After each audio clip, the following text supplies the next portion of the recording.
talking about pursuing God and that pursuit of really going after Him. Dan and Tammy have spent a few weeks kind of pushing in on just talking about being genuine and real. And I tell you, how many of you guys know people out in this world, that's what they're looking for as well. They not just that what we're looking for, but just know they're watching you looking for something that's genuine and real, something that they could put on themselves and say, I could actually live that out. And then last week, Darren and Jen did a great job. I didn't get to be here, but I watched it online.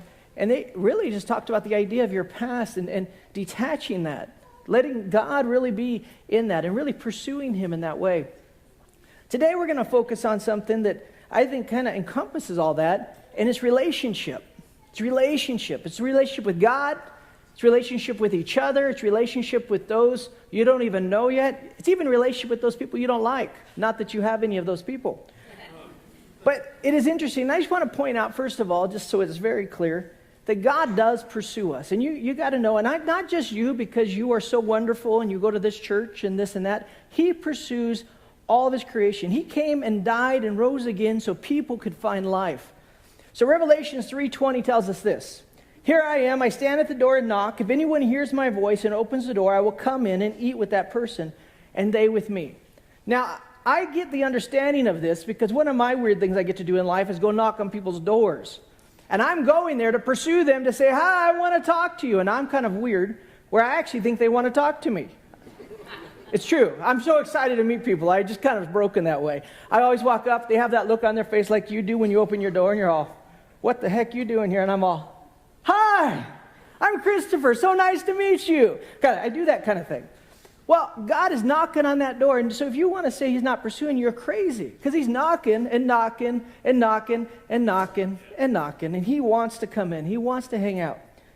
Another scripture I want to just share with you real quick as we dive into this, so you can just kind of know what we're talking about is so scriptural, is out of 1 Timothy chapter 2. It says, I urge then, first of all, that petitions, prayers, intercession, and thanksgiving be made for all people. It doesn't say some people. It doesn't say the people you like or look like you, smell like you, wander like you, whatever. It says all people. For kings and all those in authority. Even that means political people. Pray for that out. That we may live peaceful and quiet lives in all godliness and holiness. This is good and pleases God our Savior, who wants all people. Again, remember what that Greek word all means? All. To be saved and to come to a knowledge of the truth. For there is one God and one mediator between God and mankind. The man, Christ Jesus, who gave Himself as a ransom for who? Say it with me. You guys are getting it. You're really good. All people. This has now been witnessed to at the proper time. And for this purpose, I was appointed a herald and an apostle. I am telling the truth. I am not lying, and a true and faithful teacher of the Gentiles. It's just important we catch this because God is running after us. He wants us. But the one thing about this pursuit is relationship means it's a two-way pursuit. It's relationship with God. It's not that He's just chasing you. And to give you an example, I have a quick video if you want to show that. And this is, you're going to just catch on real quick. You might have seen this, but first one is the one-way pursuit. It's coming.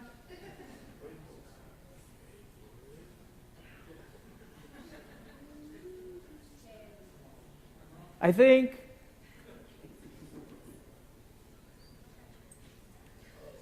Uh-oh. Is it dreaming? Well, it'll be on in a second. And when it comes on, you're going to see what the difference between a one-way pursuit and a two-way pursuit looks like. And I can tell you, one of the things we have to be responsible for is making sure we constantly are running after God. And we are doing our part. A.W. Tozer said this, it is simply not enough to know about God. We must know God in increasing levels of intimacy and that lifts us up above all reason and into the world of adoration and praise and worship. You know, for years, people have been pushing and looking to find ways to get closer to God. So is that not going to work? The computer crashed. Okay. Well, you know what? I'll wait for it because it's good enough. We're going to continue in our conversation and we'll come back to it because when you see this pursuit, I think it'll be worth your time. So when it comes down to this pursuit, I want to say that there's two global principles that we can guide us. Because I believe when we face come up to something like this, we want to use principles to really come up with the answer.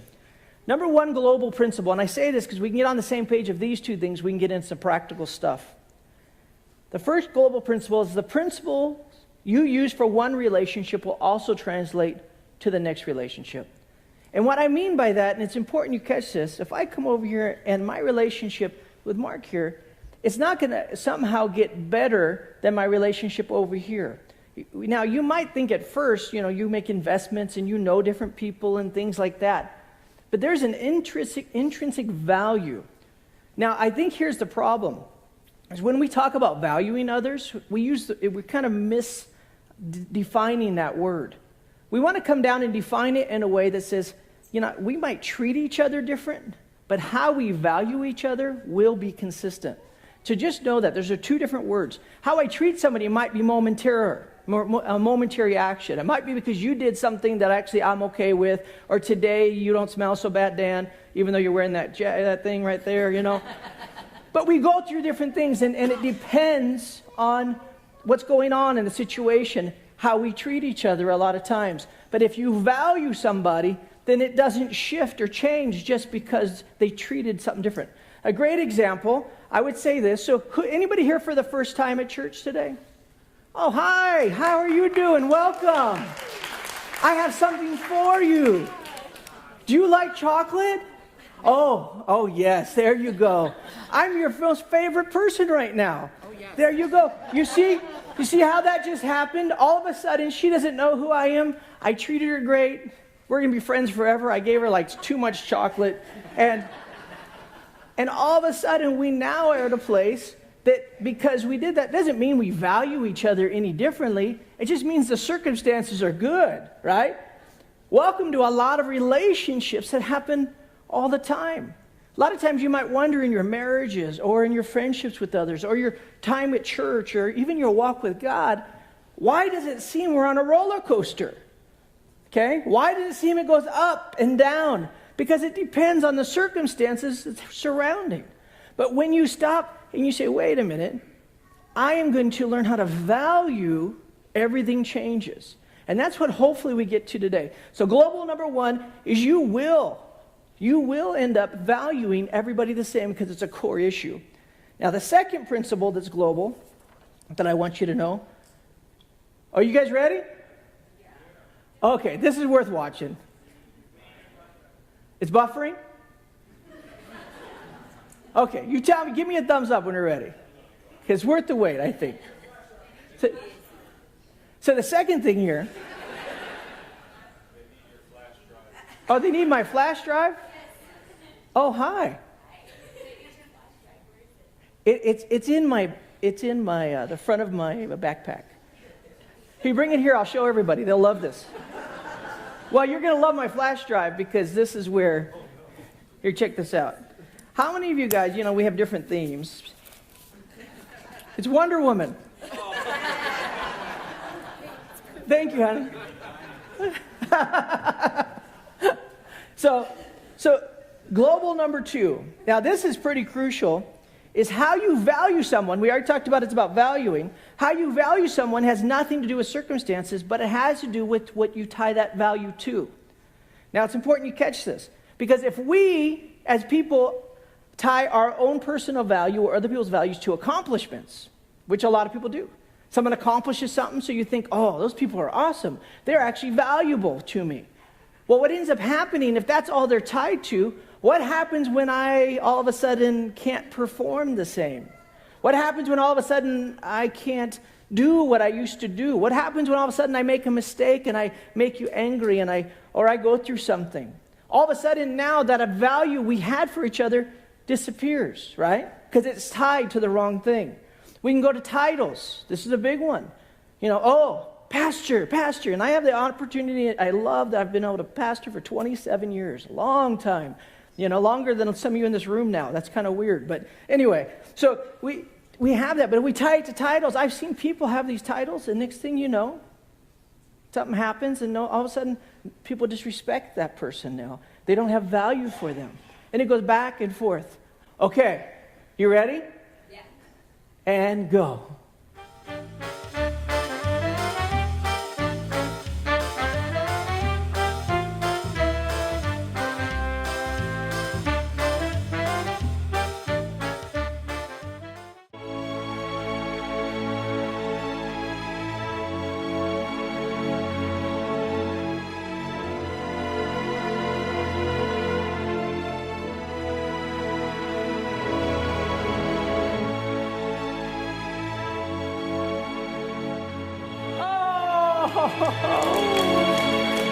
Was it worth the wait?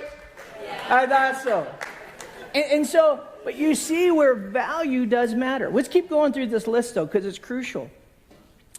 If it's under popularity, and some of us adults think we're not into that, you're lying to yourself. Popularity does play a role in some of what we do. If it seems like everybody over here is hanging out with this amazing lady right here, all of a sudden people are like, who's over there?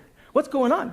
Get my phone out. Let me get a selfie. I don't even know who it is, but I want a selfie with her because everybody else wants it. We tend to kind of function in this manner, in this way. Another one is when somebody has something to offer, like giving someone chocolate. I became very important to that woman. I don't even know her name. But here's another big one, is what it cost. Now, this is where our Christianity comes in. Do we realize the cost that God has paid for you and me, for our lives? And so when we personally take our value and we tie it to what really shows how important we are, and that was Jesus, Son of God, came to this earth and died. As it made ransom for you and me. And it wasn't just for you and me. It was for the broken people. It was for the people who don't know him yet. It was for the person that you don't understand. It was for the person that maybe you've written off. They have intrinsic value because he said so. I hope you catch this, because we can't go on in the teaching if you don't get this part. These two global things are crucial to understand. But for you, if you tie your value to the wrong thing, you will treat people badly. This also means you have to look in the mirror and quit treating yourself sometimes the way you do. Come on. I meet people all the time, and when I talk to them, they devalue themselves and think they're going to value somebody else. It doesn't work that way. If you don't understand your value, it's going to be very difficult to show that to anybody else. And your value is not tied to your accomplishment, your titles, the things you've done or not done, your failures, successes. All that stuff doesn't make you valuable. It doesn't. Not in God's kingdom. He made you valuable, not based upon you, but upon him. And everyone can say big amen. That's right there. Okay. Amen. Those are two global things we want to look at. Now we're going to dive into some practical, and I'm going to invite my bride, Melissa, up to join me on this one. So, come on, give her a better hand than that. She's been married to me we celebrate 27 years this year. You bet. That woman is a saint, I'm telling you. I won't interrupt your coffee. There you go. So we're going to just talk about 5 practical principles. Now, all these principles tie back into the global regularly. But hopefully you can take these, and I didn't want you to hear from me. And it's not just about marriage. Every one of these things we're going to talk about hit all areas. If you're single, if you were married, if you long to be married, if you don't long to, whatever the heck is, if you're looking for friends, if you're inside of a church, these are all principles that we want to make sure we have. So our first thing we want to talk about is that our relationships are seasonal. That's something very important to us, and we're going to show you one more quick video before we dive in.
So we did that not just to make us cry, but to come and show you that the seasons are very real that we walk through.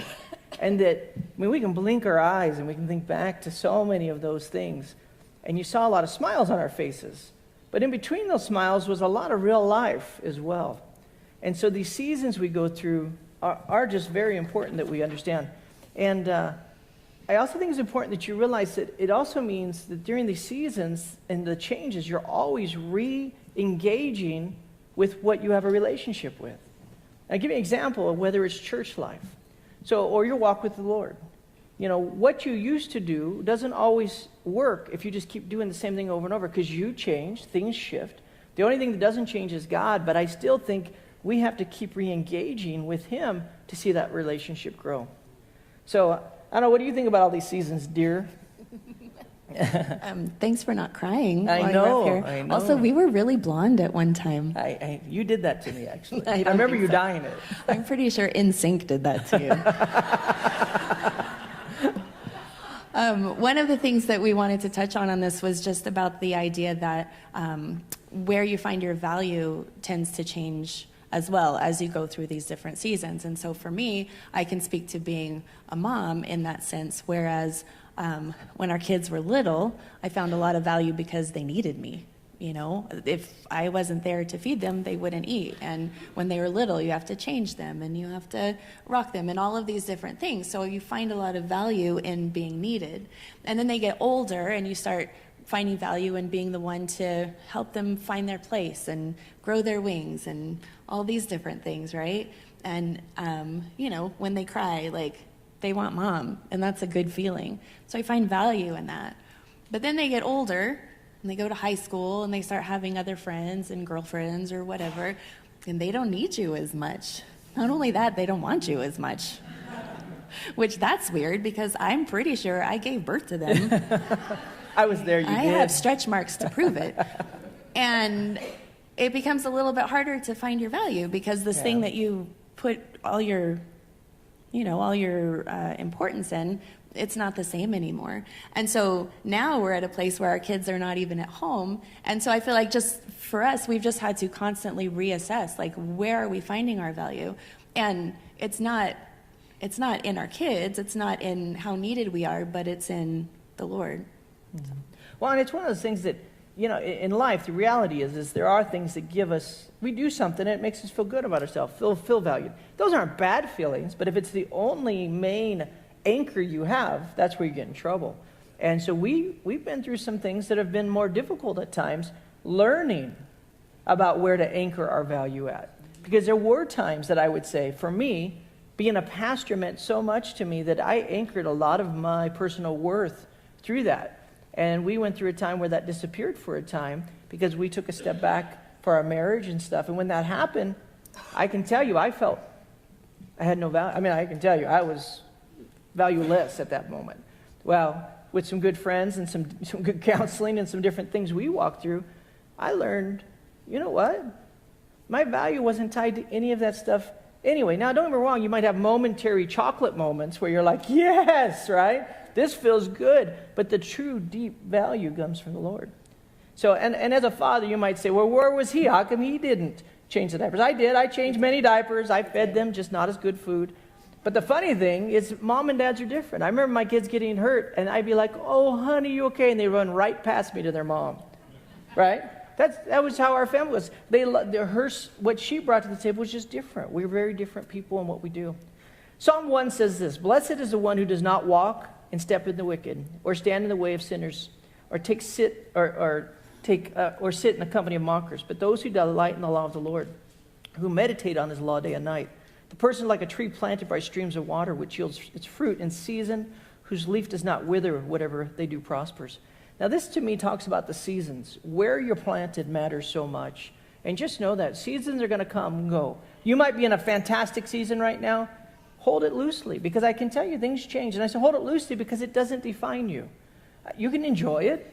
You might be in a difficult season right now. Hold it loosely. It still doesn't define you, but just know that things change. You might be in a great spot right now. Just know that means, life is real, and there might be a time when you're not. But you want to make sure you continue to go back and make sure that you're tying back to that. Our next one we want to talk about is this principle we've learned. It's be present and accounted for. And I'm going to let you go ahead and start that conversation. All right. We got married really young. And had we known all the stuff that we should have known at the time, I don't know that either one of us would have said, hey, this is a good idea.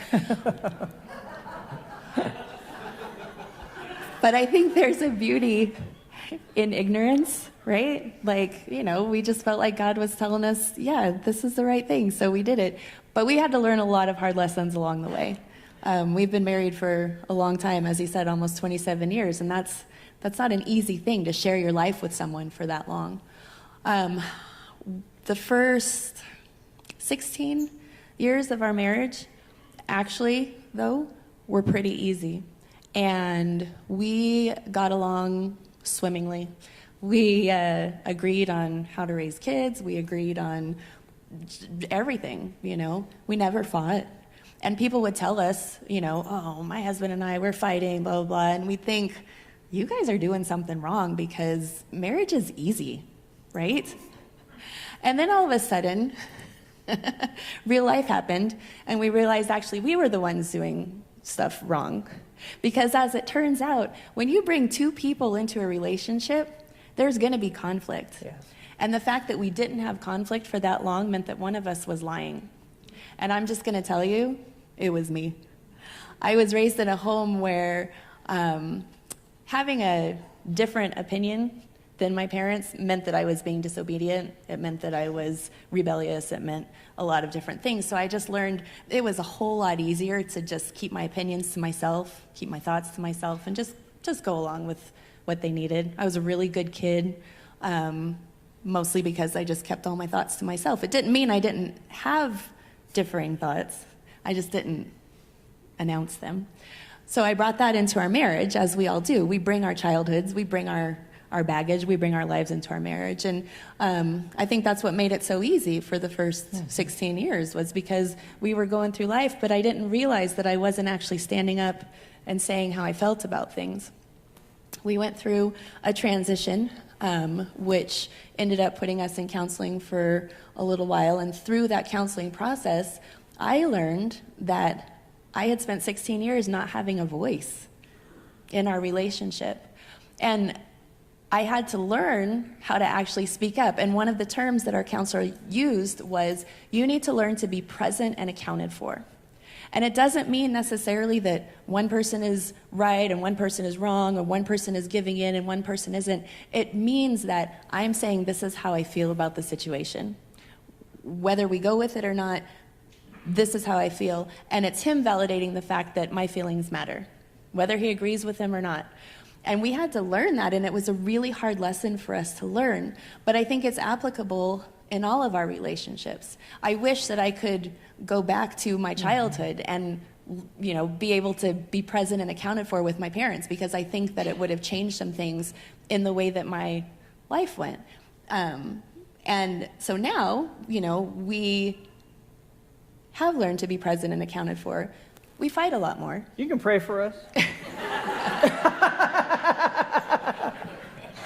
I don't know if fight's the right word. We disagree a lot more, but we're willing to speak up, and he's willing to hear what I have to say. I'm willing to hear what he has to say, and I'm not afraid to say these things, And it's made a really huge difference in our relationship and in the way we connect. And I think it's important that you remember what conflict is. And one is, I got to tell you, these last seasons of our marriage have been the healthiest. You got to hear that. Because some people might say, man, we got to go back to, you said it was easy, man. Let you go back there. But the problem is we were robbing each other of the best gift of marriage, and that's perspective of each other. We were robbing each other of the understanding of what I could learn from her and what she could learn from me. Because during those times, it wasn't always that, maybe I had a stronger voice, but it didn't mean we were learning from each other. It just meant we were I was a tour guide a lot during that time, going places that I felt was right. Now, wrong, we'd talk, but she would always be, yeah. And it definitely allowed some things in our life that I would never have done if I didn't have somebody saying, yeah. And so we in these last years of marriage have been so much healthier It's still very real. It's real conversations. But I want you to understand conflict. Some people in this room think conflict's bad. I'm here to tell you it's not bad. It's healthy and it's correct. And the reason why, what conflict really is, it's imagine two people walking towards each other. Dan, would you just stand up and walk towards me in your beautiful shirt? There you go. And we're walking, but check this out. We have a conflict. That's all this means is we have a conflict. It means we're going to run into each other if we don't talk, figure out how to do a sidestep and a dance and a waltz, and you're beautiful and we bow, right? So we just had a conflict walking. Thank you, sir. Thank you, sir. And it's important you catch that. Now, here's the other thing that happens is when we come together and we have this conflict, I can say, so Dan, what did you see? Because I guarantee from his angle of life, what he just walked through is so different from what I just walked, right? It has to be. I'm looking this way. He wasn't even looking that way. And so conflict is one of those things if handled correctly, because conflict's actually neutral. It's not bad. It's not good. It's what you do with it. And so when you sit back and you look at this, all of a sudden in our marriage, it does slow down things. It takes more conversation, a little more patience at times, but we're better for it. But it does make it to where we can learn from each other. And being present and accountable for it has a lot of wisdom. Like I said, we could probably spend a whole day talking about that subject, but just know it's a principle worth you visiting. It's one, if you find yourself that you're avoiding conflict or you're shutting yourself down, you're robbing the people around you of I believe, who you are and who God made you to be, which, again, we think is valuable, right? So, number 3, make wise deposits and withdrawals. Now, this is important. I'm going to kind of explain it a little bit. Imagine that we have, $1,000 each in our accounts as a relationship. You like that? Yeah. Okay. I might need more. Maybe I have 2,000 because we're going to make some withdrawals and some deposits. A withdrawal would be something that takes away from the other person. It doesn't always mean that it's horrible. It doesn't mean, oh, I can't believe you called me that name, or we did that. That is a withdrawal, but those are bigger ones. But even, hey, honey, do you mind? You're downstairs. You don't mind grabbing me a glass of water? Now you might say that's not a withdrawal because she likes to serve, and I like to serve her. But it is, because every time we do that, it's a small withdrawal. Because imagine if I 50 times a day asked her to go get me a glass of water. After what? Come on, right? I already got it. You saw what's going to happen. She can say, get your own water. What are you doing, right? Because at that time, you're withdrawing, and not making any deposits back. And so we're going to have this. Now, deposits, you got to know, are a little harder. Withdrawals happen all the time, but deposits don't. And it's just like your checking account, right? Withdrawals happen all the time, but if you don't work hard, you aren't going to make a deposit. No different than with relationships. And so we're going to go through just a few ideas. And what do you have to say about that, honey? You have any? Well, I just think it's important to keep in mind that deposits and withdrawals can be big or small. Yeah, that's cool. I'm sorry, am I boring you? Or sorry, let me put that away. Okay, what'd I just do? Withdraw or deposit? Oh, I wanted to point that out. I didn't just do that for real. That was set up. Some of you wanted to punch me right then. It was a joke, man. Come on. No, but that was a good example of a withdrawal. But the fact that I apologized, put it away, I'm going to change my ways and repented forever is also a deposit, right? So anyway, we're going to go through a couple, and your job, so a thumbs up is a deposit. Let's try it. That's a deposit, everybody. Thumbs down is a withdrawal, okay? So we're going to go through a few stories of ours. These are sadly real stories. And we want you to decide. And the reason we want to do this in front of you is that pastors and what we do, we're all very human and broken people. We all make mistakes. We all different things. But we also hope you can translate it into your normal life where you're making withdrawals and deposits as well. So I just got back from New York. This is all true. I was gone last weekend because I was in New York visiting a friend. And it was cool. He wanted me to come visit him, so he paid for the trip, which that's a great trip to New York, okay? So I booked the flight. He gave me his credit card. I booked it. I booked it all wrong, but I didn't know it until I got there, and I'm coming home. I actually booked the flight for me to leave the day I arrived. Now, if you know me, details are not my forte. This is true. Anybody who knows me, this is not a good thing. But I I took care of it myself. And so I had to buy a new flight with my own money. I had to call my wife and say, honey, I just spent $200 I didn't know I was spending on this. Withdrawal or deposit? Yeah, withdrawal. Again, now, in some marriages, you could have had a nuclear bomb go off over something like that, because how could you? You couldn't pay attention. I mean, think of the things could be said. And the truth is, when I called my wife, I did call her, and I was feeling ashamed. Truthfully, I was in one of those moments like, why do I even, right? What a waste. Like, I'm on the phone with them, and they say, yeah, your flight just left. Well, I just arrived. They're like, too bad. You weren't on the plane. Yeah, it was really loser. So I don't know, what happened then? Well, you called and told me that, and I didn't even think twice about it. My only question was, but do you get to come home today? Deposit or withdrawal?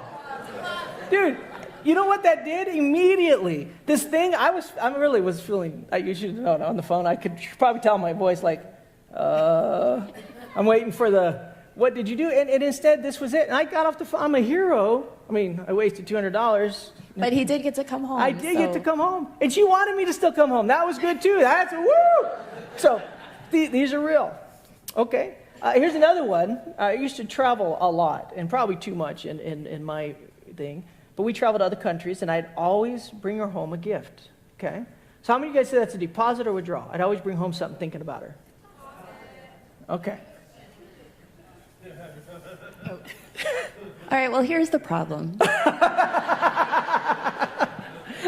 He would always bring home the weirdest tchotchkes from, like, just random street vendors in other countries. So I'd have, like, these, like a paper mache mother holding a child. Or we brought home, like, a giant sword once. That was for me. None of this stuff goes in my house. We didn't have a lot of money at the time, and while I appreciated that he was thinking of me, I kept thinking, that's like $20 I could have spent at Target. So we ended up having a conversation, and sometimes I'd get my feelings hurt. I'd bring her home something, and then she'd be like, I'm all, man, I carried this home. It was a pain in the butt, and you don't want it. Your tiger tooth necklace? Well, that was for me. Come on, quit saying, those are my gifts. But I'd get her stuff. Now, every once in a while, I'd find something good. But now I've even gotten to a place where I'll take a picture or something. I did it in New York and say, you like this? Nope. Perfect. Save me money. You know I'm thinking of you. Free souvenir. It all's good. It's perfect. We figured out a way for us to work by being present and accounted for. By talking about it, we made sure that it did happen. I got a picture of a really cute scarf, though. She did. Yeah. But I didn't have to buy it. Come on, man. Communication's good. Oh, not yesterday. Friday, I was invited to sing the national anthem at a convention here in town, which I enjoy doing, and I get invites to do that. But it was in the middle of the day, which is fine. I was just going to run over on my lunch break.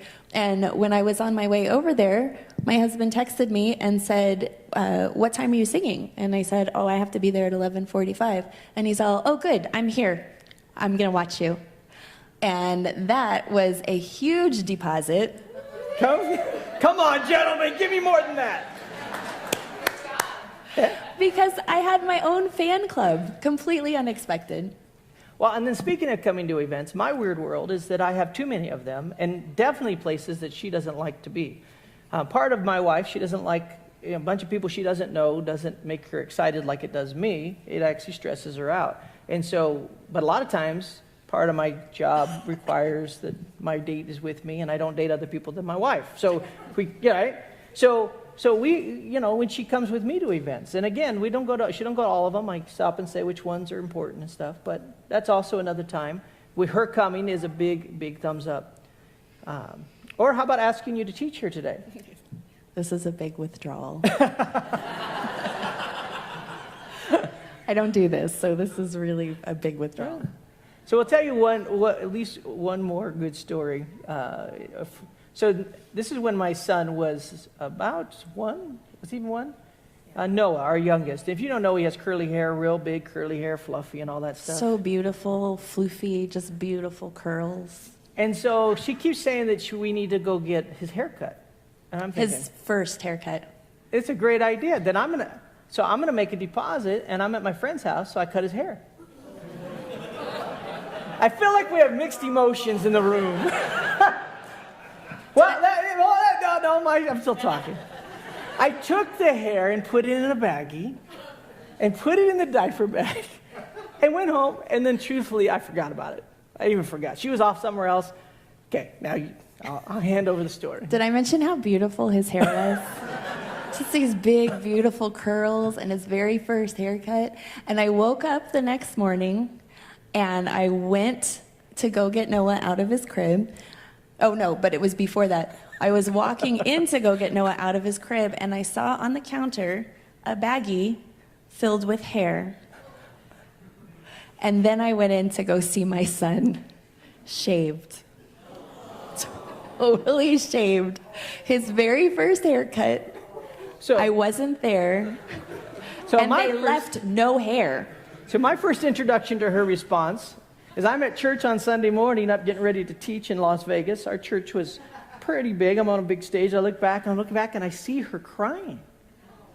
Like, no, true, she's crying. And there's people coming around her. Someone must have died. I mean, I'm like, I'm the husband. I'm the hero. I'm like making my way. Honey, are you okay? Are you okay? And then she has the bag of hair, and she said, "What did you do? Deposit or withdrawal?" You can't make this stuff up. This is real. This is real stuff. Real stuff. So it is important that you catch this. We have many, many more stories, but we have 2 more points we want to get to, and so we'll keep going. The other thing I want to talk about is this: communication must be diligently worked upon. So I want to give you a couple of examples. This will kind of be fun, of how words do mean different things. And I have to tell you again, we could take a whole week and do classes on communication, and it'd be a fun conversation to do. But they just know that they don't mean the same to you or me, and definitely even inside of a marriage or relationship. So how about this first one? So honey, what does it mean to you when I say, "Let me cook dinner tonight"? Well, the first time, I thought it meant that you were going to go to the grocery and get some delicious ingredients and make us a delicious dinner at home. So what does it really mean? Usually it means takeout that shows up on our doorstep, which is great, but not what I expected. So like now, I totally wouldn't do it. She said, "I can't cook." I said, "I'll cook." She said, "Oh, great. What are you going to buy?" You know, that's the thing. So another one, when my wife tells me the party begins at 6 p.m. Okay? To me, you know what that means? It means I'll be there at 5:45, and because I show up early everywhere I go to make sure I'm there to do whatever I need to do. To me, if I'm throwing the party, please don't come at 5:45. I will not be ready for you. And if I'm going to a party, it means we should show up between 6:15 and 6:30, because I don't want to be the first one there, because that's awkward. I don't want to sit around. That conversation alone has spent more time in my family with a lot of emotions. And 27 years. Yes. Now, we've learned over the years how to communicate. So now when we say things, we get it. So I'll say, like, tell me the real time. You know, what do you mean? We should be there at 6:30. So perfect. And so it helps out. Another one is, my wife, when she'll say, "My house is a mess." If you know our house, it really is never truly that much of a mess. Our kids have moved out.